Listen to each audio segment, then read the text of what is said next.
To the data sheets, and a lot of these changed in very interesting ways. Not Angron, he changed in less than interesting ways. Not interesting at all, actually. Okay, his profile, his stat line block at the top stayed the same. His melee weapons gained devastating wounds.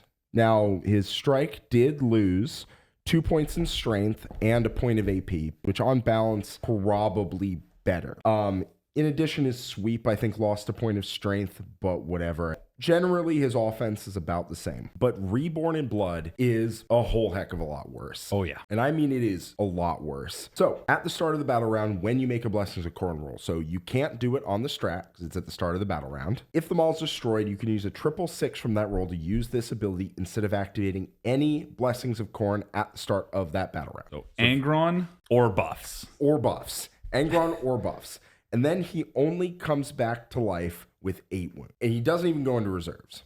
He is set up in your next movement phase with Deep Strike. You can't rapid ingress him on your opponent's turn. You can't do any of that. You gotta drop him and try for a charge, or you gotta drop him and wait a turn. And he uses up all of your buffs in order to do it. I, unfortunately, just don't see a reason to take Angron. He is no longer a rerolls to hit aura, which was a huge part of the reason why I take him. He can't advance and charge anymore. And his comeback to life mechanic is so much worse that it's crazy. It actually, I think in the turn in which you bring back Angron, you more or less kind of pseudo cripple your army. Yeah, you make your army worse in order to bring him back at 8 wounds, teleporting in. If your opponent kills him again immediately, it was like literally not worth it. But like, you lose out, and he gained dev wounds, which is the like only thing that got better, to be clear. But he lost 2 attacks on his sweep. He lost a point of AP on his smash. He lost 2 points of strength on his smash. He lost a point of strength on his sweep. He lost full rerolls to hit.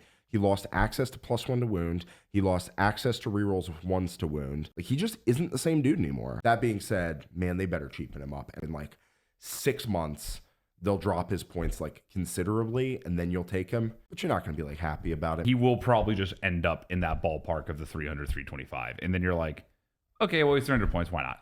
But yeah, GW probably feels that this guy is about as good as he was before. You can make a serious argument that Fulgrim is better. Yeah. In fact, I think Fulgrim just is better. Wild statement before this codex.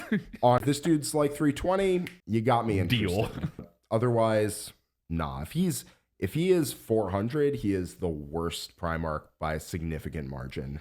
I'm going to say this and one other data sheet are the data sheets in here that make me extra sad.